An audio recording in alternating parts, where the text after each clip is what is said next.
This is the Straight Up Breakdown Podcast. Exclusively on the Herd Out Media Network. Tell it to me straight up. Hello, and welcome into the Straight Up Breakdown Podcast, proudly part of the Hail Varsity Network. I am Greg Smith, I can't believe I'm about to say this. I finished a 10K over the weekend, friend. Today, I am joined by Hail Varsity word writer who is looking in shock right now at seeing this. I think this is the first time he found that out. Derek Peterson. Derek, thank you for being back on the show. How are you? It is not shock. It is. I'm very happy for you. Claps, slow claps. Well done. Claps. I'll take well it. Done. I'll take it. I don't think I could do a 10K right now. So good job. It was a journey. It was definitely a journey to figure it out. Like, it's funny because I really have not been actually running all that long, to be totally honest, especially distance running. My whole thing is I prefer doing boot camps that involve some running or HIIT classes, just because the running would be hard and then over with, and then I could move on. Distance running was really not my thing, but I found out through this whole process, the reason that distance running was not my thing is because A, I was wearing the wrong shoes, and B, my form was terrible. And so once I figured that out, I have a hell of a lot less pain trying to run, and it's thus made it a lot more enjoyable. Yeah, I imagine both of those things will make running less enjoyable. I think I messed up my knee again after I got it fixed a long time ago, and I've just never gotten it fixed again. And so I don't run. I just hop on a treadmill and do incline walking for 30 minutes at 12 incline. Which will get the job done too. But you will then emphasize. Saves my knees. Yeah, because the way part for this, it sounds ridiculous now to say, but you'll understand, is that I used to prefer running an incline because it hurt my feet less. And it turns out that the reasons that was because I was striking weirdly. It's probably doesn't look as badly as people are picturing it right now. You're probably like, how the hell is he running? But nevertheless, it was painful in ways that it should not have been. Welcome to the Runner's High podcast, where we talk about running form. Happy to have everyone here. Yeah, I don't know how we got there. I do, but maybe that could be a thing. The Runner's High podcast. I like that you came up with that on the fly. I did not have Derek on here today, though, to talk about running or the Runner's High or my terrible form. But there's a lot happening. But the main thing here is Nebraska-Oklahoma played. So I want to dive into Derek's brain to find out all sorts of things about his thoughts with this game. Now, each week we start off the show with a segment, which is a mainstay that we love around here called Coach Speak, where we go over something that a coach, player, or a talking head said, and then we give you the straight up breakdown of what they meant. Coach, speak to real talk. Now, this week comes courtesy of Nebraska quarterback Adrian Martinez, who had this to say after the game on Saturday when he was asked just kind of about his feelings after the game in which the team lost, but he played very well and they were close. He said, quote, "You come to a school like Nebraska, you expect to win every game. Our guys aren't into moral victories. We want to win games. Simple as that. There are definitely a lot of positives to take away from today. We will do that once we watch the film, but at the end of the day, we lost the game." Derek, what does he mean? I think they're tired of these kinds of games. What is this now? Because he was 12-20 coming into the season, so he'd be 14-22 right now at this point. He being Frost. Yeah, because Adrian is less because he's played. He's missed some games. So, give or take, Adrian has lost 20 games in his 3 1/4 years at Nebraska, or 3 1/3, whatever it is now. They're I think they're tired of losing, and I suspect that this is the thing that we'll get into later in this podcast. Do you take a moral victory away from this, or are we past the point of those? Mm-hmm. I personally think they're past that point. I think specifically for somebody like Adrian, who is playing well, it's not like it was 2 or 3 years ago where he was putting up numbers, but they weren't producing, and some of the efficiency stuff was maybe this is a little fool's gold. He's actually playing well and has been playing well for the last few weeks. And they lost. He was the better quarterback. Spencer Rattler entered the season as a Heisman hopeful. And a lot of people thought that he was the favorite to win the Heisman, and draft people said he was going to be the number 1 quarterback taken whenever he can go to the draft. And Adrian Martinez outplayed him on his home field last Saturday. and still lost. Like, I think that's hard. It's got to be hard. I think they're tired of like being in these situations where they do things well enough to have a chance, but do things poorly enough at other times to prevent them from actually getting to where they want to go, because they're still not where they want to go. Like, going on the road and not getting blasted by Oklahoma is not where they want to go. Like, it's further along from where they were, but it's still not where they want to be. And for a guy like Adrian, who has been around so long and played so much football at Nebraska, and I'm like speaking for him right now, which maybe I'm completely off base, but like, I don't know. I just think eventually that probably gets a little tiresome. I believe it was Deontay. I'm spoiler alert, recording this podcast from the interview room that you guys see that are listening as the Husker fans each week, where Scott Frost and other players and John Cook do their interviews.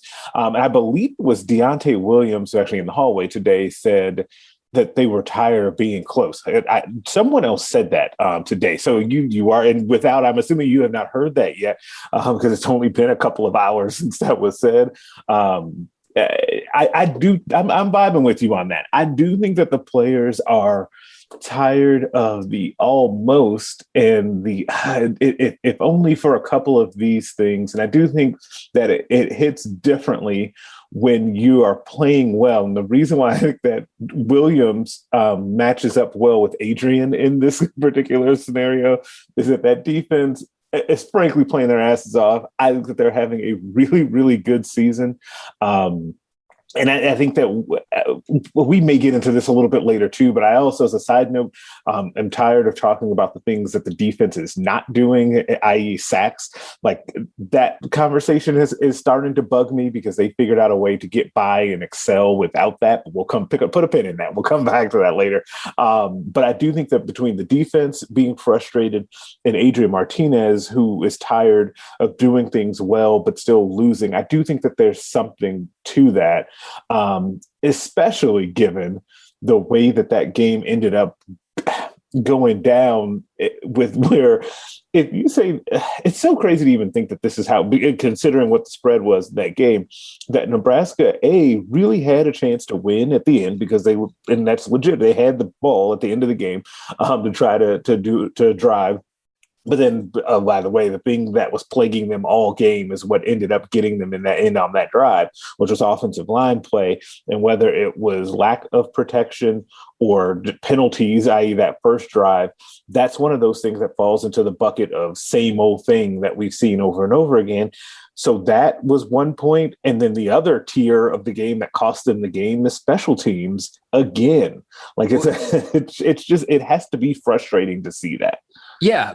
And I think the point that you just made, again, I think that's the reason you hear people like Adrian and Deontay say, yeah, we are tired of being close. We want to win games, because it's not like it's not like there's a moving target right now. Like, it's the same thing that is costing them football games time after time after time. They can't run the football. They don't have consistent line play, and their special teams are a disaster. And it's so, I'm trying to think, and I don't even know if it's fair to be like, which one of those is more frustrating. But if I did have to pick one, I actually might pick the special teams, given how much talk there was on the offseason about, hey, we're starting practice with special teams and we're talking about it. And everybody, like the smirk there, and everybody is doing, like, everybody's focused on it. And we have this coach and that coach helping out with it. Like, given all of that, to see what special teams has been like, has been really bad. Like, you just can't, because it's one thing for special teams to just be a neutral for you, to be something that doesn't win or lose you games. It's another thing for it to continue year after year to actively lose you games, and to really be able to point to multiple games and say, yeah, special teams cost them that game. It's weird. Yeah. I mean, I don't know how many people saw this, because I'm pretty sure it was deleted, but a former special teams stalwart guy tweeted some shade during the game.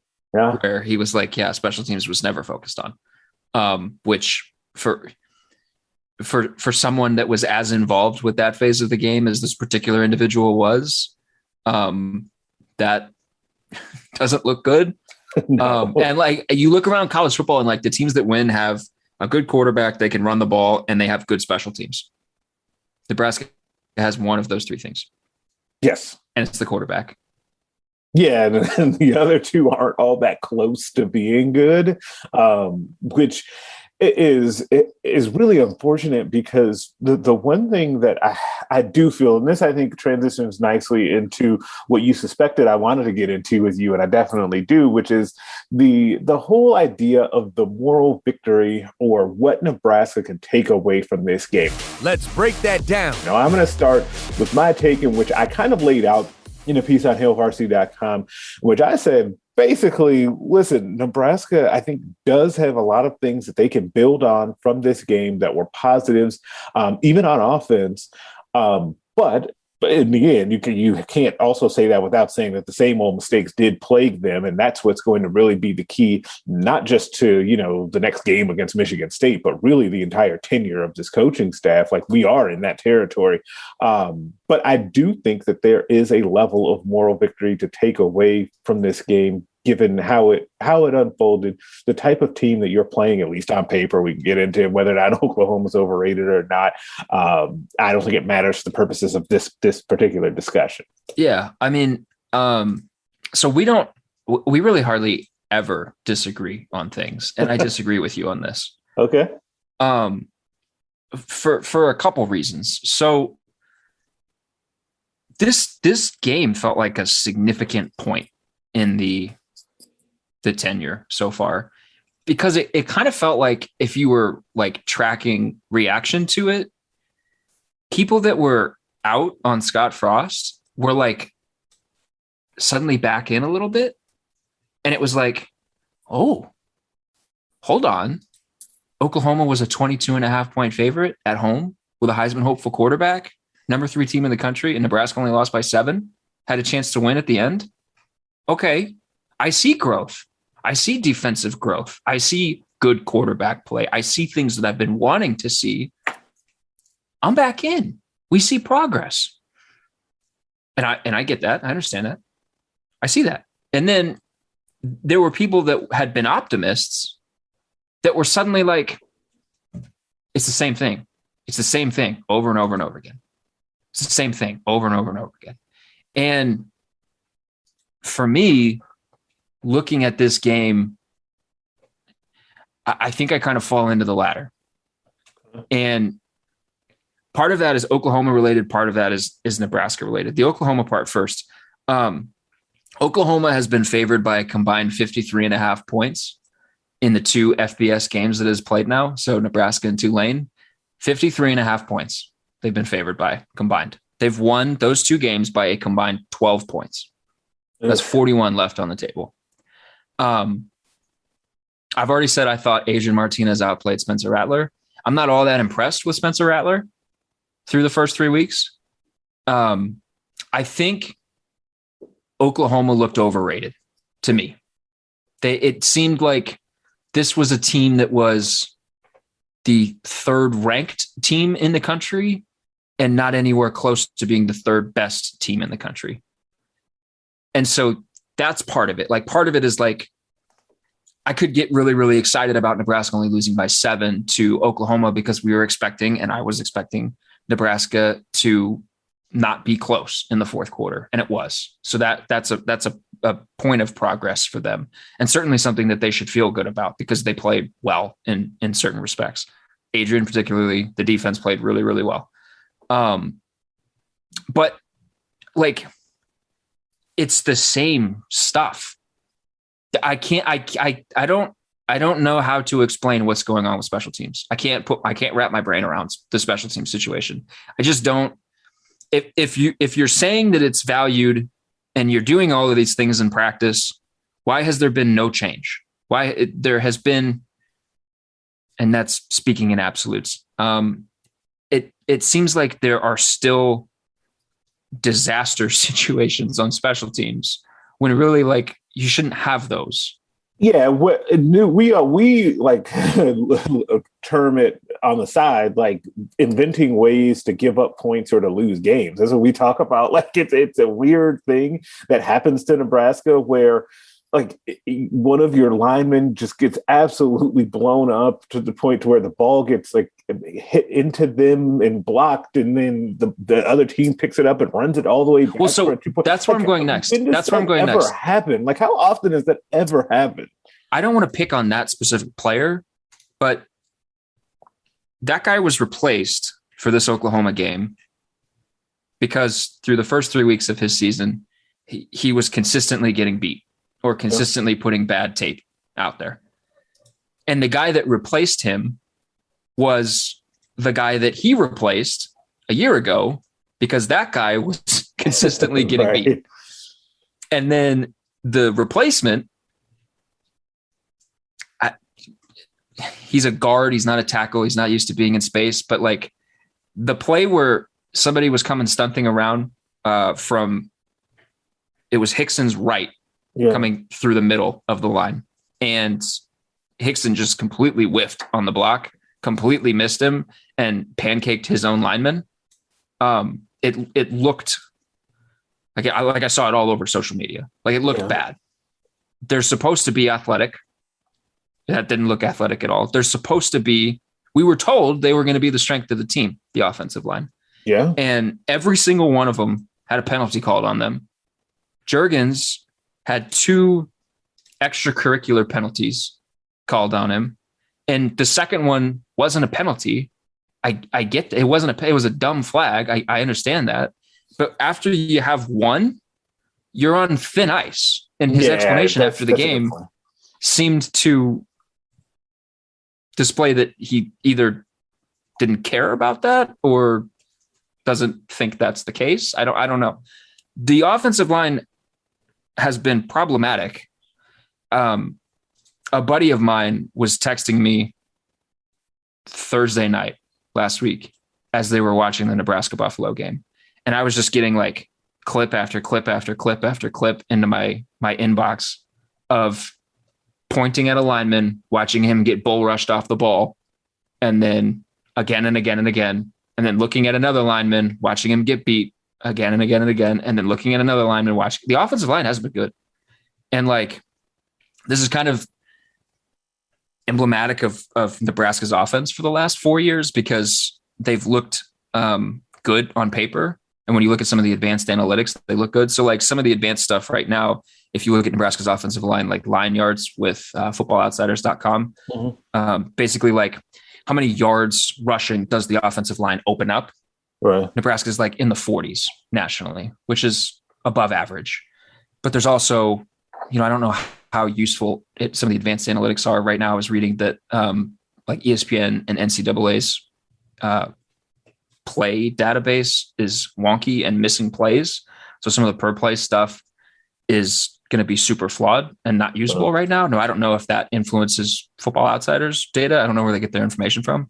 But that's out there. But this is like, they look good on paper and then you watch them and they don't look good when you watch them and they don't look consistent. And like Nebraska has an inability to run the football consistently, not Adrian Martinez scrambling off of broken pass plays, but run the football with running backs. And this dates back to when Devine Ozigbo left. Maurice Washington was fine, but he couldn't run within the structure of what he was supposed to do on any given play. He would always bounce things outside and he would make things work because he was just supremely athletic. Dedrick Mills didn't know when he was getting the ball, didn't know when he was going to be running, and then wasn't consistent with it. And the offensive line wasn't consistent with it. And they haven't been consistent through these 3 games. It's just, we have reached I wonder if we have reached a point where suddenly the answer you are looking for is in the question. Like if we're constantly asking, well, what are they going to do to get this fixed? What needs to fix this? Wouldn't the answer just be like, they're not going to get it fixed because they keep trying and they keep not doing it? Yeah, this is where I actually get concerned when Scott Frost is asked about fixing these things, and his answer is, "We're just going to double down. We're going to try harder." It's variations of that. Those are the things that make me nervous and make me lean towards what you're saying, which is it won't be fixed because there doesn't seem to be, I don't want to say an acknowledgement of the problem, because I think that they understand that, hey, we need to be able to rush the ball, or hey, we can't have special teams costing us games, or what have you. But what are you really doing to fix it? Right. And again, at some point, talking about special teams obviously has not done the job. It's just saying that it's going to be better, whatever is happening with the offensive line. And the offensive line is such a mystery, because what you laid out is all true. But the most concerning thing, honestly, about what you just said is that each offensive lineman has basically taken turns either whiffing on blocks, getting penalties, being out of position, whatever. And I think that Nebraska's offensive line, I've talked about this with a couple of different people, and no one has a great answer for this. The amount of times that they just miss blocks, which I don't know what to attribute that to. I can't really say, okay, well, that guy's just not very good, or he's not coached up well, or whatever. Like, I don't know what to do with that. But the amount of times that happens is way, way too high. Like, it just happens consistently now, every game, especially this season. And I don't know if maybe we just weren't noticing it in previous seasons, but it feels like that's been a real thing this year, with guys just totally not hitting anyone. And like, the offensive line is young in terms of playing experience, and Frost continues to kind of lean on that and say, well, we're young on the offensive line. They are young at left tackle. Sichterman's been in the program forever. Hickson's been in the program a long time. This is Juergen's, third or fourth year? He's been in the program a long time. Because he was part of Frost's first recruit. So this is his first recruiting class. Now, he was injured the first year, but still, he's been around in the program for a long time. Ben Hart is in his third year.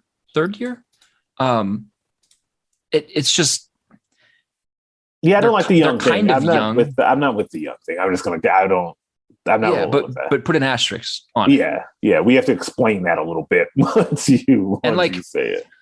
To be fair, I'm not out on Frost or Nebraska. Like, I'm not like I was talking about, like, at some point, maybe the answer is just the question. It's not going to get fixed. I'm not at that point yet, but like, Frost is now 0-8 against ranked opponents at Nebraska. Well, and they're going to play Michigan State this weekend in East Lansing. It's going to be a night game. That'll be a good atmosphere at East Lansing. That team is ranked again. Mel Tucker has them hitting and looking good. Yes. That's suddenly if you want to feel good about what happened at Oklahoma and you want to feel like that was a step in the right direction, you have to win that Michigan State game. Because if you don't win the Michigan State game for any reason, the Oklahoma game doesn't look as good. Then it just looks like just another game in the loss column that they've had a bunch of. If you win the Michigan State game, then you can say, heck, yeah, that was a turning point. That was a turning point for us. We didn't flinch. We took their shot, didn't flinch, and then we bounced right back because we had some confidence. And if they beat Michigan State on the road, that'll be a big time win. I know a lot of people were pretty down on Michigan State coming into the year, but I thought that was going to be a good team. Now it's been a better team than I think anybody kind of thought that they would be. So if Nebraska can get a win on the road against Michigan State, that'll be a big deal for them. But they're at the point where it feels like they have to get a win against Michigan State. Oh, absolutely. I'm not sure that you said it was a big game. I think that, and it's funny because like defensive coordinator Eric Chinander has said this a couple of times now, where like, and during press conferences where, every game is the biggest game of the season, and whichever one the next one is the biggest game. And that's great for a coach to say. Coach speak, shout out to the segment. But this game coming up, it really is the biggest game for them. Like, I really believe, because of a lot of things that you said about it can either validate or invalidate what people think about the Oklahoma game. But also, let's be real, they are now 2-2 on the season, heading into now the bulk of conference play. If you lose this game to go to 2-3, you're likely, if you just go by Vegas odds favored, you maybe are favored in one more game, the Purdue game. for the rest of the season. You're either it may be because you maybe still at a pick 'em maybe or a 3-point favorite at home the following week against Northwestern. That is the one though of those remaining games that you they'll beat Northwestern. If they don't beat Northwestern, then we have a different discussion on our hands that Northwestern team is bad. Yeah, but if you don't beat Michigan State, I think then you start to say, then you know what the storyline would be if Nebraska goes out to Michigan State and loses, especially if it ends up like, say, double digits. It's, is the team going to pack it in?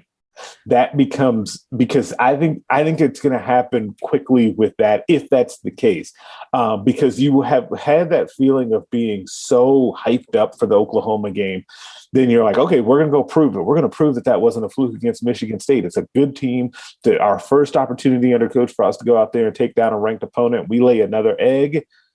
Is this ever going to happen? Because I think that there's something psychologically that trips that says, okay, we actually have been working really hard. We're working harder than we have before, but it's still not happening for us. How in the world do we make this happen? And that's where I think you get in the danger zone, because you get into these situations where you're playing all these games in the conference where anyone can beat anyone. And in fact, some of these teams you've had a hard time beating previous years anyway. Like, I just think that could go really badly if they lose this Michigan State game. I think it's a monumental game this weekend. A few things. It could go that way. I don't think they're going to get blown out by Michigan State. I don't think that either. For the record, I don't think that's what's going to happen. And I don't think anyone. I don't know if I can. I don't know. I don't think I can say that. There's no way they're losing to Northwestern. Like, you're like, anybody in the Big Ten can beat anybody any given week. Northwestern cannot beat anybody. Man, we watched. That is a bad football team. But so is Illinois. Illinois is a bad football team. That's true. We watched them beat Nebraska in week 1. We've seen some which year was it that Purdue beat Nebraska without Rondale Moore? We've seen that happen. Like, there's been some. That was 2 years ago, 2019. Yeah, I believe that's 2 years. Yeah, because last year was the year that JoJo Domann covered him very well. So that was two years ago. Like, we've seen some weird stuff, man. We've seen some stuff. Yeah. I was going to say something else. I can't remember what I was going to say. Oh, the thing from Chinander where he says, like, the next game is the biggest game. Like, that is definitely coach speak, but that's also their reality right now. Oh yeah. Yeah. which is remarkable. And the last thing that I will say about moral victories, because then I want to give some praise to the defense. We're in year 4. So you're with me, because I'm glad you brought that back up, because I actually wrote this down and then moved on. That I think that what I'm hearing from you is, if that loss came in year 1, it would be more acceptable as a moral victory than happening in year 4 or year 2. Yeah. If this is how the Michigan game in year 1 went, you would feel better about it being a moral victory. Or year 3. It just feels like this is what it kind of feels like right now. It kind of feels like whatever step or phase or rung of the ladder or portion of the rebuild you want to call whatever Nebraska's in right now, it feels like they're trapped in it and can't move past it. It feels like we've been in the same portion of the rebuild for too long, for longer than should be the case. And I don't really know why that is or what to do with it, but that's kind of the vibe that I get. And that is with a defense that has made tremendous strides. Yeah, absolutely. Every year. And I feel like now, and I've been thinking about this too, because I think about it obviously from a recruiting perspective of like being able to sell things on the recruiting trail. Now every team basically needs that. And I think that Nebraska's defense, and that being the identity of the program right now, kind of by force, because they've been so much better than the offense, is something that you can sell. And it's something that I feel like when I turn on Nebraska now, I kind of understand what I'm going to see from the defense. Like, and that's a good thing. And it's also positive. I know what I'm going to see in a positive way, I should say, from the defense. I know what I'm going to see from special teams, but that ain't necessarily positive. And so that's a really good thing. On a week-to-week basis, I feel like they're fairly consistent and what we're going to see. And I think that that's great. I think that, again, it's odd in a way because it's not nearly what we thought we'd be talking about in Scott Frost's fourth year. But I do think that that defense has been really, really good. And this brings me back to the point that I teased earlier about I still think that there's a little too much focus on what this defense is not right now versus what they are. I think that they are very, very good. But they obviously do not currently have a sack master on the defense, someone who's just wreaking havoc, getting after the quarterback, causing negative plays. And so there's so much focus on that because that's how people can wrap their minds around good defensive football. But somehow they figured out a way to continue to keep this thing pushing without having that in their defense. And unfortunately, and honestly, I think the part of the reason why they figured it out is because they haven't had it for so long that they had to figure it out. That's how I honestly think that came to be. To be fair, it's a stopgap because they have to find that kind of guy.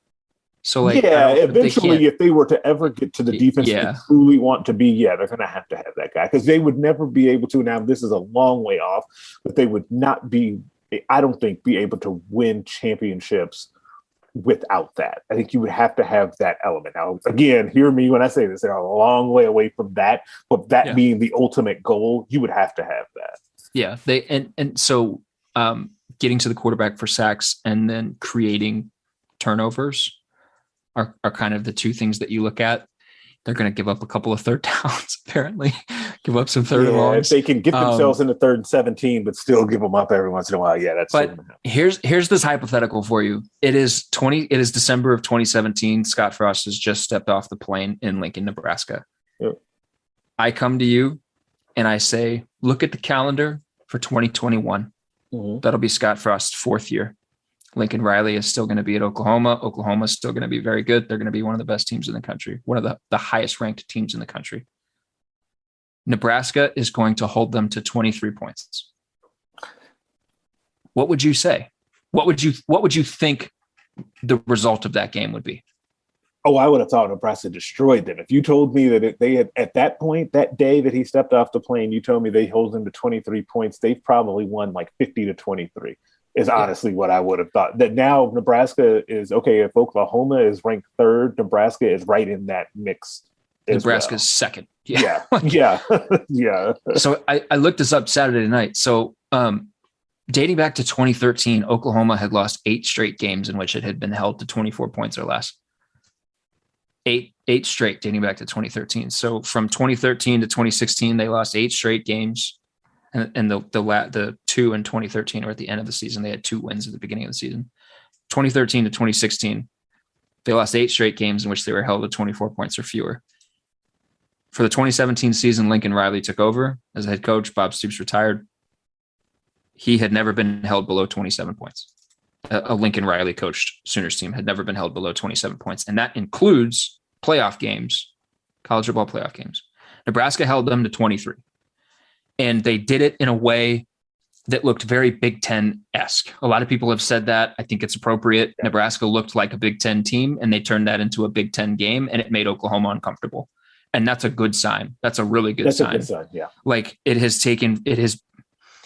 taken Frost a long time to get his team to this place, but this is where he wanted to get them to. And he had a long way to go. And in a lot of respects, we're there. They look like a Big Ten team, and that's a good thing. But they scored 16 points, and that was the 9th time under Frost in his 36 games that they have been held under 20 points, at 20 points or below 20 points, which is like a quarter of their games for this offensive system and what it was supposed to be. It's just something that is. So we'll see. We'll see what happens in East Lansing. Things are going to get weird in East Lansing, I feel like. Things are going to get weird. One of my favorite college towns. But yes, things are definitely going to get weird. Now, every week we end the show with a segment that we call Put Them on Blast, where we basically put someone on blast or something that they did or said. Put them on blast.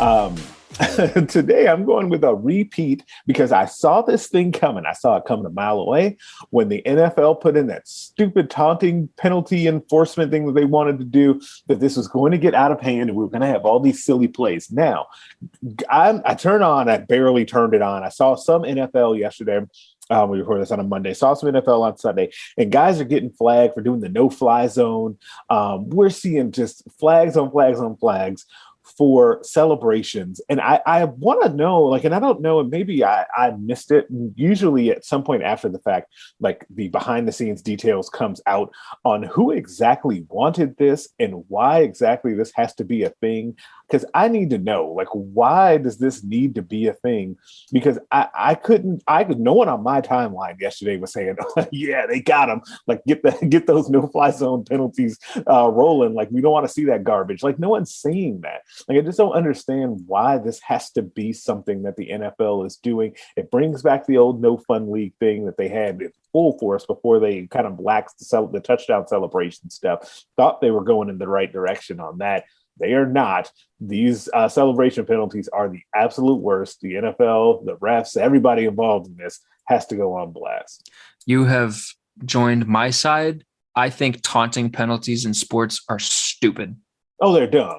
We should not have them. Especially at the professional level. At any level, we should not have them. Taunt. Talk your smack. We have the greatest athletes in the world, and we are pounding into their brains that they have to be the most competitive person on the field or on the court or whatever. Yep. On the pitch. Don't flag them for taunting. Right. Come on. It's dumb.